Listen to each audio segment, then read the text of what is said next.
A história dos papas da Igreja Católica está manchada por crimes, traições, segredos e mistérios. Muitos teólogos falam sobre uma batalha no interior da instituição que está acontecendo há séculos. E os sumos pontífices não estariam livres dessas lutas. La Santa Sede e la Curia Romana avevano degli enormi problemi interni. Quais são os crimes e os pecados que ficaram escondidos no Vaticano durante séculos e que agora estão vindo à tona? Alguns sacerdotes cometeram um delito terrível de pedofilia. E isso acabou manchando a imagem da Igreja pelo fato de que se tentou esconder. Papa Benedetto XVI potesse finire in un attentato. Como se estabelece a estrutura de poder destes homens que governam a fé de milhões de pessoas ao redor do mundo? La Chiesa Cattolica, attraverso i secoli, si dà una struttura monarchica, imperiale, in cui il Papa comanda su tutti. Será que os papas da Igreja Católica sempre foram homens de fé e de humildade? Ou será que eles eram personagens ambiciosos que desejavam o poder? Certi papi sono stati troppo amici di dittatori, capi di Stato sanguinari.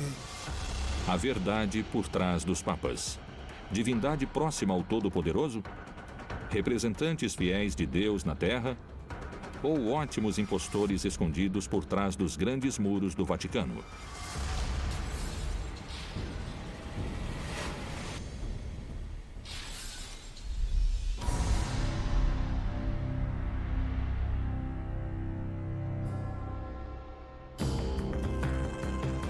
Atualmente, a Igreja Católica é uma das religiões com mais fiéis ao redor do mundo. Bilhões de pessoas professam sua fé, abraçando os ensinamentos do Novo Testamento e da interpretação que a instituição eclesiástica faz das Sagradas Escrituras. De que forma aconteceram os fatos pelos quais se passou da mensagem de um humilde e pobre campesino como Jesus aos papas da história do catolicismo? Pedro, segundo a tradição, foi o fundador. Ele foi o primeiro para quem Jesus Cristo confiou a criação da igreja. Jesus diz a este homem que se chamava Shimon Bar Yoná: a partir de agora você será pedra. O nome Pedro nasce naquele momento. Pedro é uma palavra derivada do grego e quer dizer pedra. E você será a base da minha comunidade em Grécia. E é de lá que a pá nasceu. Te darei as chaves do reino dos céus.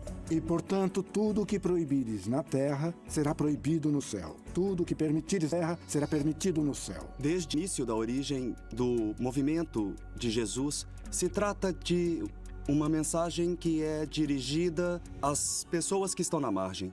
Isto é, às classes que não estão associadas com o poder. Isto é o que caracteriza Jesus. Pedro vai ser considerado tradicionalmente como o primeiro bispo de Roma, porque ele foi o primeiro que ficou à frente da comunidade clandestina dos crentes.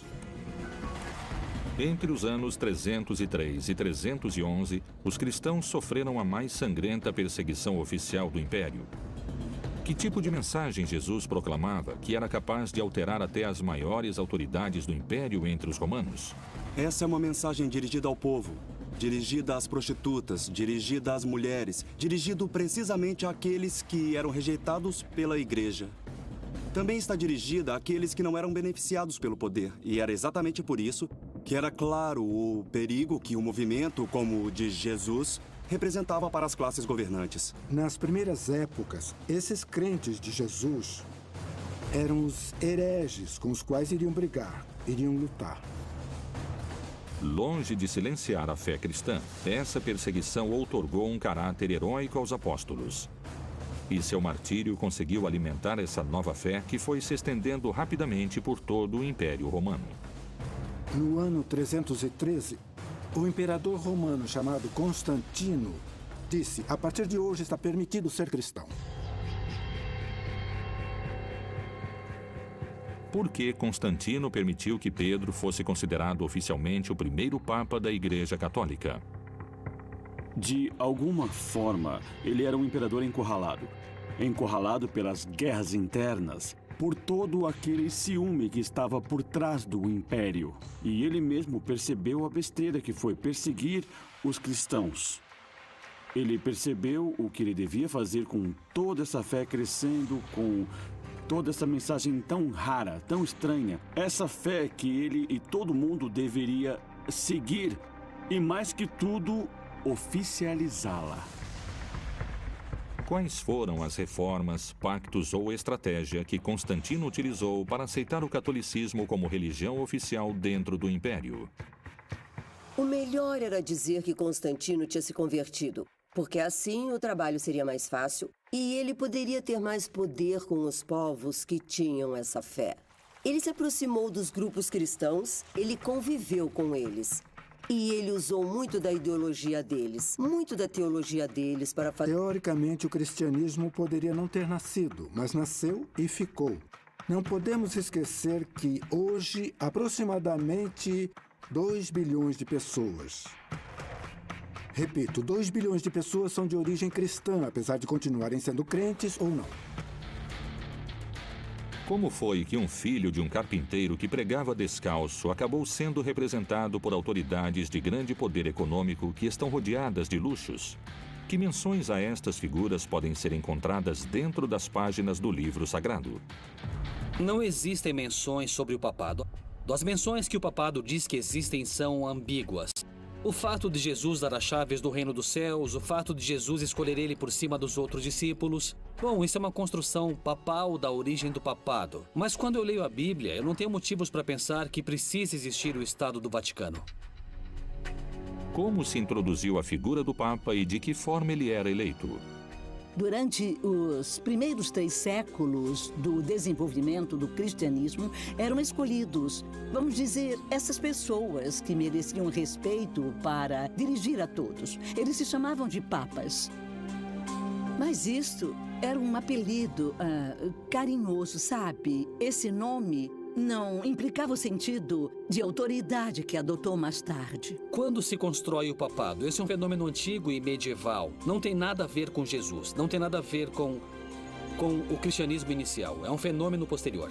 Il grande passaggio interviene nel IV secolo d.C., quando il cristianesimo, che era una religione perseguitata, diventa religione di Stato.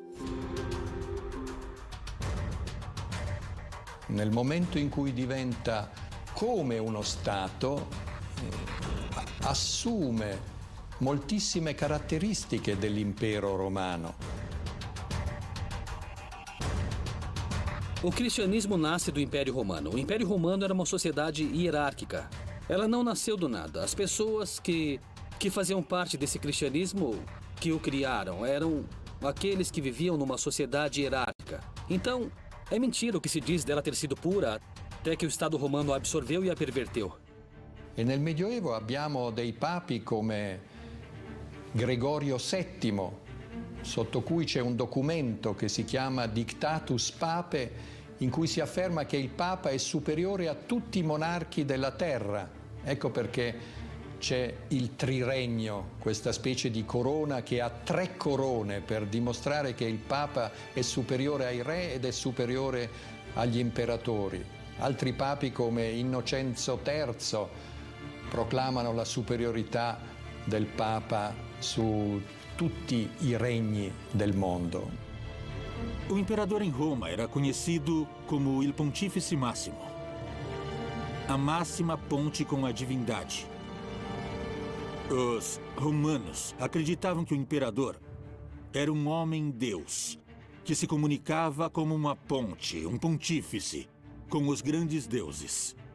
Mas exatamente quando foi que o Papa começou a ser chamado como um imperador romano? Precisamente no século IV. Se a religião católica conseguiu se institucionalizar dentro do Império Romano, quais foram as simbologias que adotou para se misturar ao poder imperial? Lentamente i papi indossano anche i vestiti degli imperatori, il mantello rosso, le scarpe di porpora. La stola indicava il potere delle chiavi, cioè il potere del Papa di essere anche capo di Stato. Os símbolos tradicionais dos líderes da Igreja Católica se encontram com o papado de Francisco. Que reforma esse Papa adotou diante dos gestos que seus antecessores mantinham? Lui, con un gesto solo, si è spogliato di tutto, cioè si è spogliato di 16 secoli di tradizione. La faccia funerea, bianca e trasudante sudore delle cerimoniere, che aveva in braccio la stola del Papa. Dicono le voci che cercarono di convincere il Papa di mettersi le scarpe rosse e la mantella, e il Papa rispose che se le piacciono così tanto se le metta lei. Questo Papa ha cominciato a porre dei gesti coerenti con il suo nome, perché il nome che ha assunto di Francesco non è un nome papale, ma è una condanna per lui.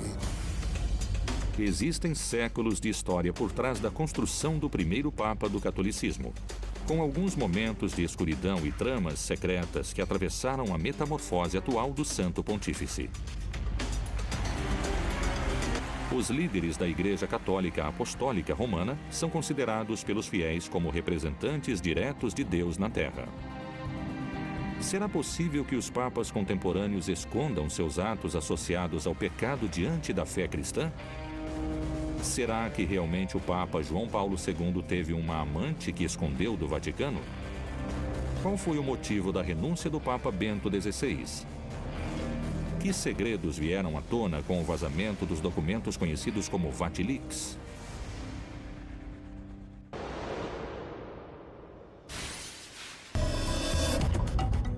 O Papa representa na religião católica a máxima autoridade religiosa. Abaixo dele se estende uma corrente hierárquica de cardeais, bispos e sacerdotes que chega a todos os cantos do planeta. Como surgiu a hierarquia que administra essa religião de multidões? No passado, existiram muitos conflitos sobre o assunto de qual bispo tinha mais autoridade sobre qual bispo. E quem determinou isto? A política e a guerra. Temos que pensar que o Vaticano tem uma história muito obscura. O nascimento do Estado do Vaticano e a eleição de distintos papas foram documentados através da história. É assim que surgem versões sangrentas, carregadas de mistério, traição e lutas pelo poder. Será que se atentou contra a vida de um papa dentro da própria religião? Será que se cometeram crimes e tentativas de assassinato contra a figura mais importante e venerada da religião católica? O papado é a estrutura existente mais velha que há. Parece uma sequência de indivíduos, com defeitos e qualidades. Bonifácio VIII, de alguma forma, foi o maior exemplo de papa entre os papas medievais. Ele foi acusado de vender e de comprar cargos, até o ponto de ele acabar sofrendo um atentado.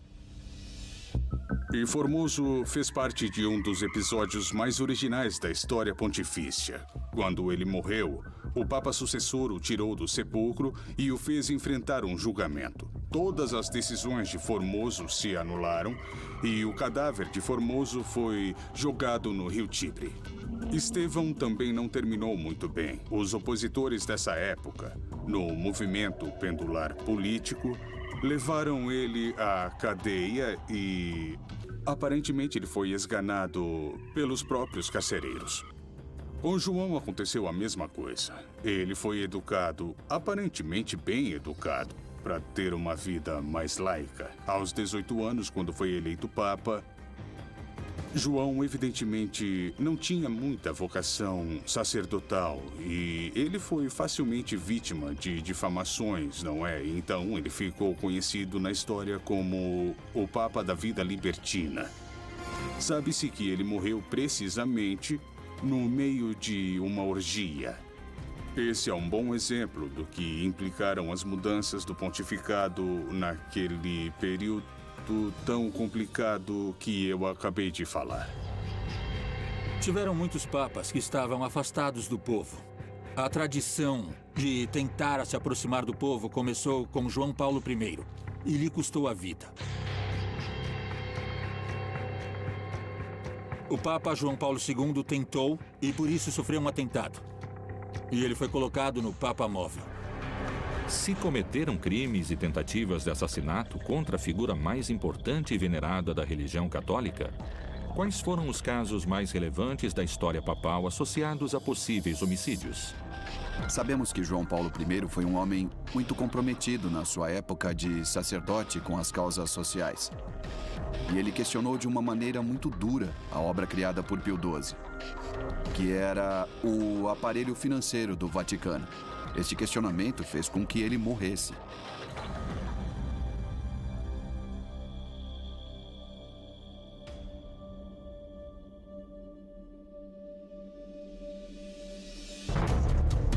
Foi um assassinato. Isso ficou muito claro nos livros e no famoso filme de Coppola, O Poderoso Chefão 3. Quando ele veio aqui na Argentina, perguntaram a ele se atrevia a acusar as figuras do Vaticano de terem assassinado o Papa. E ele disse: escuta, até agora eu não fui processado por esse assunto e o Vaticano tem ótimos advogados. Será que estes acontecimentos do passado podem se repetir na nossa época? Por que tem setores que temem pela vida do Papa Francisco? Quais são os motivos pelos que, cada vez mais, os teólogos e os especialistas opinam sobre um possível atentado contra o Sumo Pontífice? O Papa Francisco não mora mais no Vaticano. Ele mora num convento em Santa Marta, que fica em Roma. Ele disse que é por humildade, mas eu também acho que é por segurança. Porque ele está mexendo com interesses muito poderosos. Então é possível que eles tentem machucá-lo de alguma maneira ou fazer com que ele mude suas políticas. Os setores que estiveram numa crise profunda estão enfrentando Francisco. Inclusive, esses setores falam: Francisco, você é um papa herético. Essas são as proporções. Na verdade, ele está escolhendo muitos cardeais que vão votar quando ele morrer para que o próximo papa continue com essa linha liberal. Então agora existe uma luta de poder. Há muitas resistências, muitas sabotagens. Sabotagens que vieram à tona. Existem setores da intelectualidade conservadora e meios de comunicação que o questionam. Mas Francisco não amoleceu. Ele se sente sozinho. Existem movimentações muito fortes na igreja contra Francisco e há poder dentro da igreja. Se tem uma pessoa que resolveu terminar com toda essa máfia, ele sabe que isso pode ter um preço alto e perder a vida. Assassinatos, tentativas, crimes, traições e muitas teorias conspiradoras parecem estar alojadas dentro da Cúria Papal ao longo da sua grande história. Mas não só morte e crimes estão escritos nessas páginas. Que mistérios escondeu a figura do Papa João Paulo II? Ele teve um romance com uma mulher enquanto exercia o papado?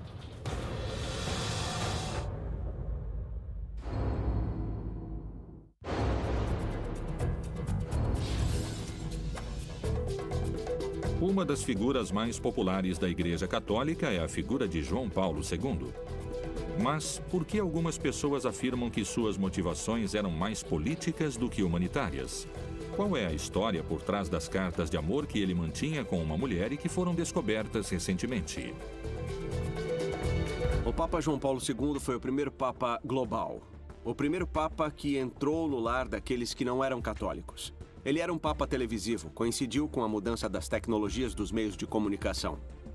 João Paulo II chegou com um projeto muito claro: consolidar, reforçar a unidade da igreja. Quando ele chegou, encontrou uma igreja polarizada, isto é, direita e esquerda.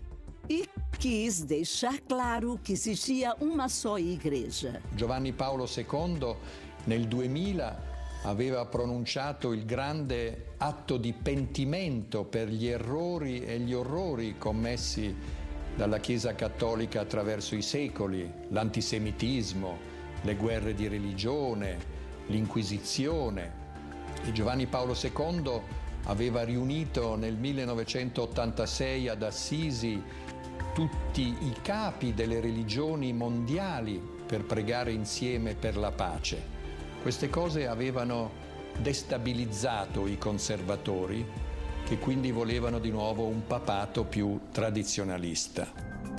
Ele foi fundamental quando se tornou o primeiro papa da Era Moderna que entrou numa sinagoga, o primeiro também que entrou numa mesquita, precisamente para ressaltar o respeito que para ele era fundamental para aproximar os seres humanos, para ter uma convivência che è molto necessaria nesse mondo che temos che vivere. Giovanni Paolo II ha regnato per quasi 28 anni e dunque è stato un regno lungo e in quel periodo di tempo è riuscito a strutturare tutto il suo potere in maniera quasi dittatoriale all'interno del Vaticano. Non c'era mosca che volasse senza che Giovanni Paolo II e il gruppo dei polacchi che governava il Vaticano non lo sapesse. A figura do Papa João Paulo II é considerada por muitas pessoas como uma das mais lembradas de toda a história. Mas também existem pessoas que eram contra seus vínculos e contra sua influência política. Um objetivo fundamental para João Paulo II na década dos anos 80 era o de lutar contra o comunismo em todos os lugares, em todos os espaços. E utilizar todas as armas, instrumentos che aiutassem a conseguir esse obiettivo. Tutto questo è stato travolto un po' dal suo essere polacco e quindi esponente di una chiesa particolarmente tradizionalista e anche particolarmente anticomunista. Qual era o motivo das suas viagens pelo mundo? Será que elas tinham um objetivo humanitário? Ou, como algumas pessoas acham, o que ele realmente queria era influência e poder político? Por exemplo, para fazer um trato com o presidente Reagan, com a Thatcher na Inglaterra e apoiar o movimento Solidariedade, esse movimento sindical de Lech Walesa, e contribuir em termos econômicos, em termos políticos, com a queda do comunismo na Europa do Leste e na União Soviética. E para conseguir isso, desenvolveu uma atividade política e diplomática que vai explicar suas viagens pelo mundo com entrevistas com líderes políticos, com pessoas muito influentes e muito importantes para trabalhar, minar as bases do comunismo, que para ele era o inimigo principal. Não só seus vínculos políticos fariam sombra e começaria um debate sobre a imagem de João Paulo II. Sua imagem também ficaria embaçada por aqueles que afirmam a hipótese de que ele teria tido uma amante durante alguns anos. Recentemente, foram encontradas 350 cartas escritas entre João Paulo II e uma filósofa polaco-americana que se chamava Anna Teresa Timieniecka. As cartas entre Ana Teresa e João Paulo II fazem parte de uma tradição eclesiástica muito antiga. São Paulo foi acompanhado por Santa Cleta. Não conhecemos estes textos porque eles foram excomungados pela Igreja no ano 325. São João da Cruz e Santa Teresa de Ávila eram outro casal dentro da tradição eclesiástica que mantinham uma comunicação epistolar muito rica. E não é só isso, mas também romântica, era de parceiros. Eu acredito que essas cartas são reais, são verdadeiras, porque elas foram levadas em conta durante o processo. Essa correspondência demonstra, de um lado, o grande respeito do Papa João Paulo II diante da figura da mulher. Isto é, ter uma amiga com quem ele se correspondia não significa querer fazer sexo. Para uma sociedade que continua associando sexo com o pecado, a relação erótica com o mal, quase sempre espera que essas figuras religiosas fiquem totalmente afastadas das paixões humanas. E eu acho que o que aconteceu entre Ana Teresa e o Papa João Paulo II era amor. E o amor não necessariamente tem sexo, só tem amor. Eu lembro que eles falavam sobre assuntos teológicos, falavam sobre assuntos filosóficos. E numa das últimas cartas que João Paulo II escreveu, ele lhe deu um escapulário da Nossa Senhora do Carmo. Eu não sei se essa mulher era crente ou não, De qualquer jeito, se demonstrou uma relação de um nível muito elevado. Numa das cartas enviadas no ano de 1976, João Paulo II escreveu: Minha querida Teresa, recebi as 3 cartas. Você escreve sobre sentir-se despedaçada, mas não consigo encontrar nenhuma resposta para essas palavras. E numa carta do dia 10 de setembro de 1976, ele lhe enviou um escapulário e escreveu: É a dimensão em que a aceito e a sinto em todos os lugares e situações, quando você está perto e quando está longe. Me lo augurerei per loro di nuovo, cioè, siccome non ci vedrei niente di male o di deprecabile, se è successo tanto meglio, ma di più. Que João Paulo II tivesse uma amante, eu considero uma coisa de fábulas, uma coisa absolutamente impossível. Com muitas opiniões divididas, a verdade sobre o relacionamento deles continuará sendo um mistério. Mais importante do que a polêmica, o Papa João Paulo II se tornou um personagem que atravessou fronteiras e que construiu pontes interreligiosas. É por isso que ele foi canonizado alguns anos antes da sua morte. Quem viria depois dele? Una volta morto l'imperatore e una volta eletto un papa più fragile e meno carismatico di Giovanni Paolo II, cioè Benedetto XVI, tutte le lotte e gli asti per la gestione del potere, per il controllo delle ricchezze economiche, per il controllo degli appalti, oltre a scontri dottrinari, sono esplosi. O que se conhece realmente sobre o papado de Bento XVI? Quais foram as motivações da sua renúncia? Que escândalos se encontraram no vazamento dos famosos documentos secretos conhecidos como Vatilix?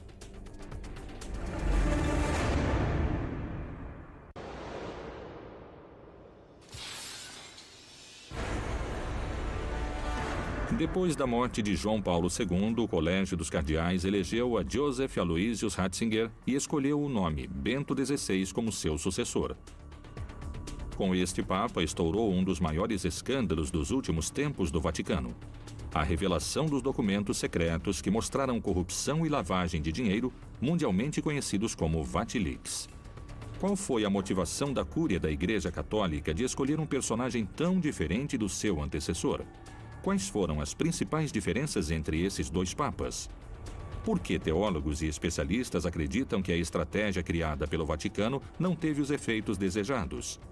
Como impactou a decisão dentro da Santa Sé e ao redor do mundo com seus milhões de fiéis?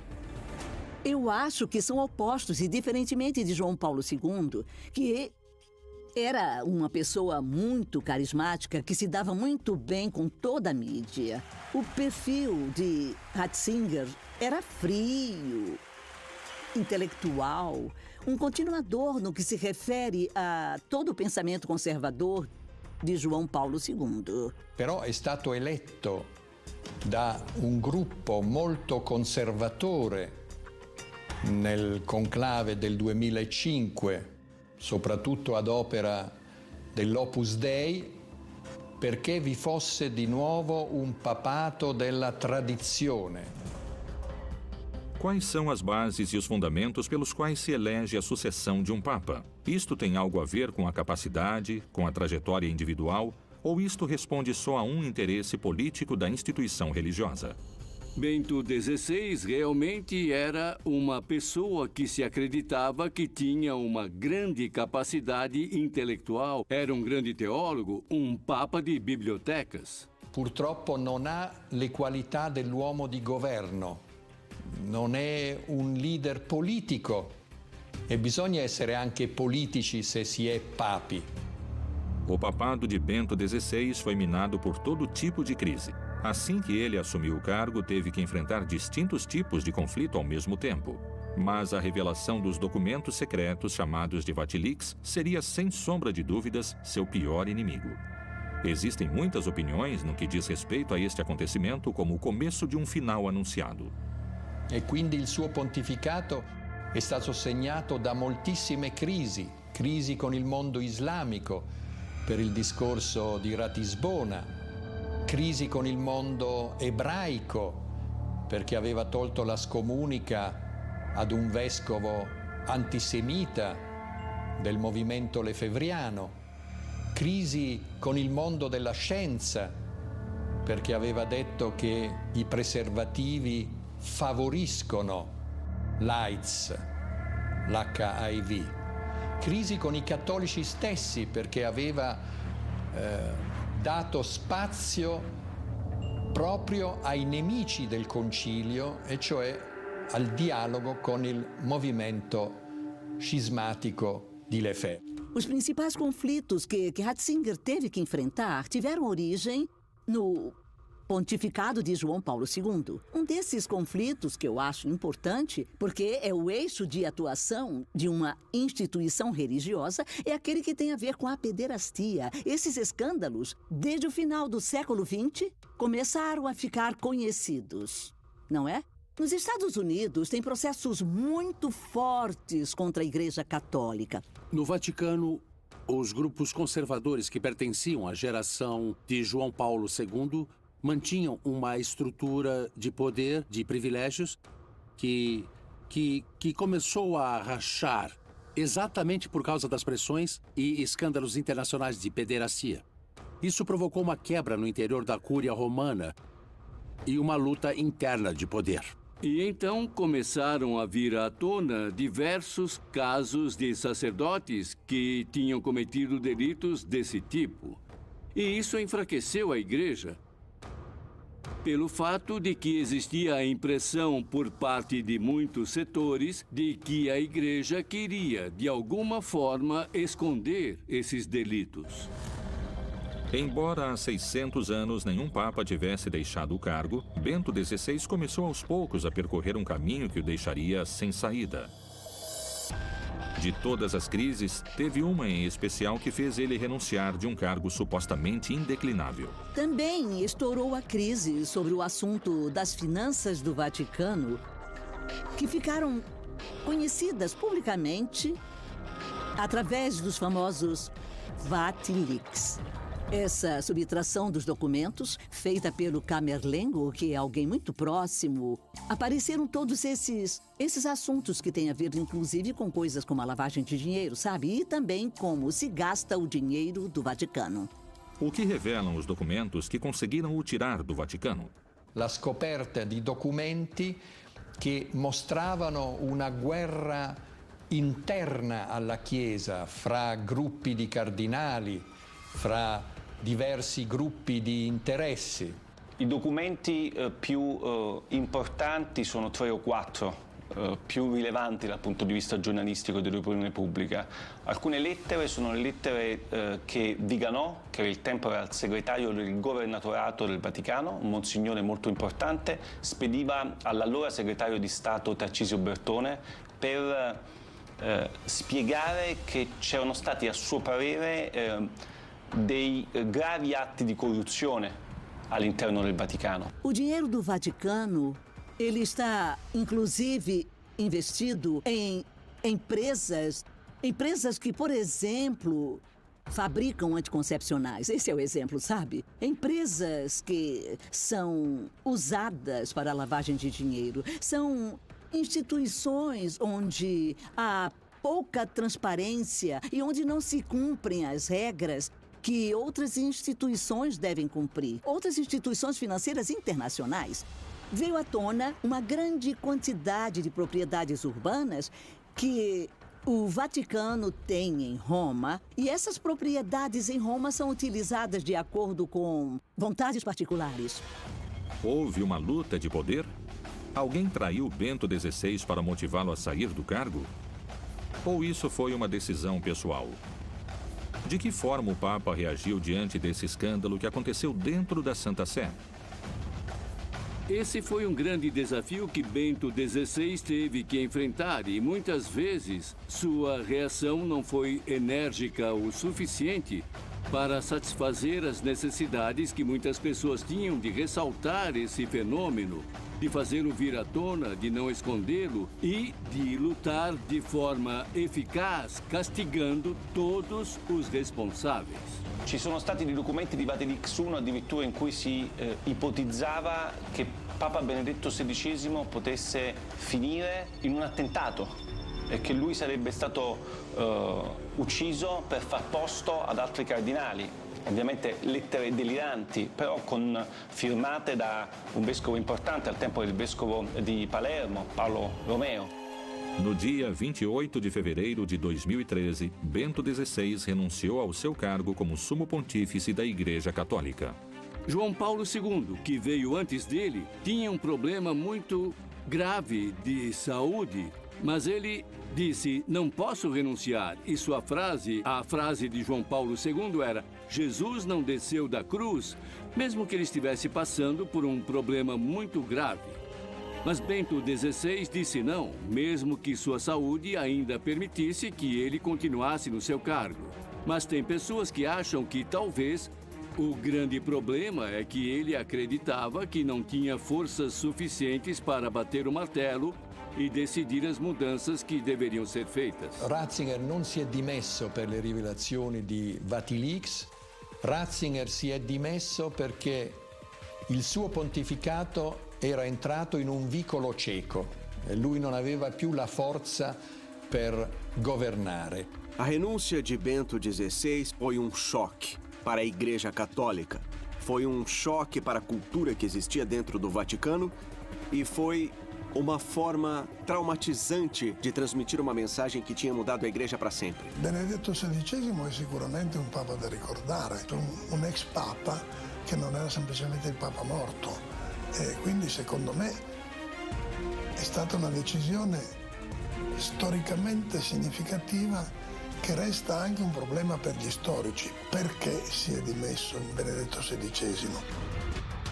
Segundo alguns teólogos e eruditos no assunto, a eleição e a posterior coroação de cada sumo pontífice foi minuciosamente desenhada segundo as necessidades do contexto histórico da Igreja em cada período. Será que se errou ao eleger o Papa Bento XVI? Será que o Papa Francisco foi eleito para consertar isso? Quando elegeram Ratzinger, o Papa Bento XVI, na verdade eles elegeram Bergoglio. Mas Bergoglio não aceitou por algum motivo, isto é, o sucessor de Wojtyla era Bergoglio, mas fala-se que algo aconteceu e isso é o que se fala. E isso, de alguma forma, nunca foi negado por Bergoglio ou por Francisco. Naquele momento, os cardeais preferiram a opção de um Papa intelectual ao Papa Francisco. O Papa renunciou ao seu papel. Isso não acontecia há séculos. Um Papa como Bento XVI, doente, um Papa superado pela situação, um Papa deprimido, dava para ver na cara dele, um Papa derrotado.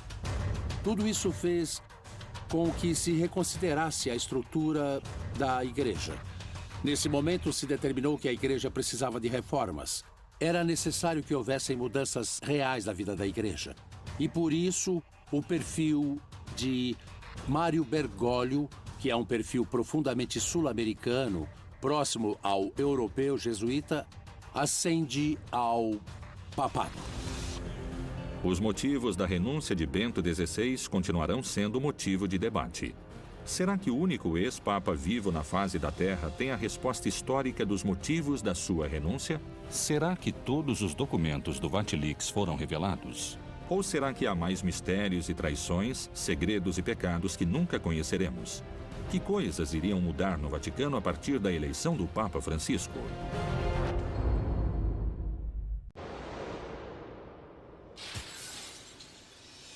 Depois da renúncia de Bento XVI e de um breve período de sé vacante, no ano de 2013, o cardeal sul-americano Jorge Bergoglio assumiu a cátedra de São Pedro. Habemus Papa.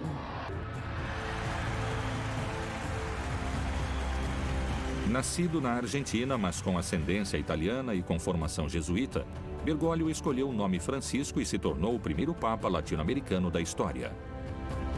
Que classe de papado nasceu com ele? Papa Francesco è stato eletto esclusivamente con questo obiettivo: riformare la curia romana, che era ormai arrivata ad un degrado di immoralità inconcepibile. La curia romana è un pachiderma così pesante e così radicato nel pensiero, nel costume, che non basterà un Papa Francesco, ce ne vorranno almeno 10 Papi Francesco per poterla sminare e destrutturare dalle fondamenta. Eu acho que o Papa Francisco chegou na hora certa. E aqueles que entendem do nosso catolicismo entendem que por trás de tudo isso tem um estado político, social, que não vai deixar ele trabalhar como gostaria. Será que ele poderá renovar a fé dos católicos e atrair novos fiéis à igreja? Eu acho que o Francisco está fazendo é nos desafiar a viver o Evangelho. A própria presença dele é bondade, é Evangelho. Ele abraça, beija, sorri. Esse é o caso do Papa Francisco, que não só atrai fiéis do mundo católico, e não tantos quanto gostaria. Ele atrai muito mais gente fora do mundo católico, ex-socialistas, ex-comunistas, ex-progressistas, que atualmente não se sentem representados por nenhum partido, por nenhum grupo. E nesse Papa encontram uma liderança que nunca teria sido pensada há 40 ou 50 anos. Francisco é considerado por muitos como um Papa humilde que quer fazer uma igreja pobre para os pobres. Qual é seu posicionamento diante do dinheiro do Banco do Vaticano? Francesco ha cercato e sta ancora cercando di portare avanti un'opera di pulizia per cacciare via dalla banca tutte le persone che non ne hanno diritto, e penso che un'opera di pulizia in effetti sia stata fatta. Tem vários gestos no pontificado de Francisco que vão entrar para a história. São gestos completamente coerentes com sua forma de enxergar a igreja e, mais importante, sua forma de enxergar as pessoas. Um Papa que para o Papa Móvel para abraçar os doentes, um Papa que abraça os anciãos, um Papa que responde tranquilamente aos jornalistas no avião. Eu acho que o Papa está mudando a Igreja Católica com esses gestos. Uma imagem do Papa Francisco vale mais do que 1000 homilias. O Papa se aproxima aos assuntos da atualidade com um olhar conciliador. Será que esta é uma oportunidade de mudança para a Igreja?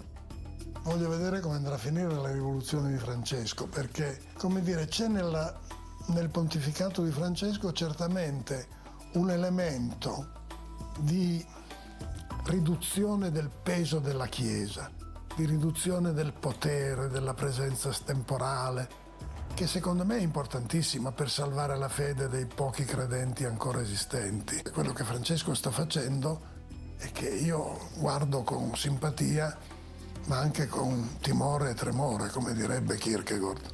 O Papa Francisco é o novo cantor de uma música que já tinha sido cantada por outros papas. A música é a mesma, mas o cantor faz com que pareça uma música muito mais... Bom, é o ritmo latino, é um Papa com coração latino, que deixa essa música muito mais contagiante. Com mais de 2000 anos de história, um sem fim de mistérios e segredos, atualmente ainda se escondem entre os fortes cimentos do Vaticano as verdadeiras causas dos papas assassinados, da renúncia de Bento XVI, do relacionamento de João Paulo II com uma mulher polaca e do vazamento dos documentos Vatilix I e II. Esses são só alguns acontecimentos. A história dos papas da Igreja Católica edita todo dia um novo capítulo, com uma sucessão de líderes que atualmente tem o Papa Francisco escrevendo suas páginas.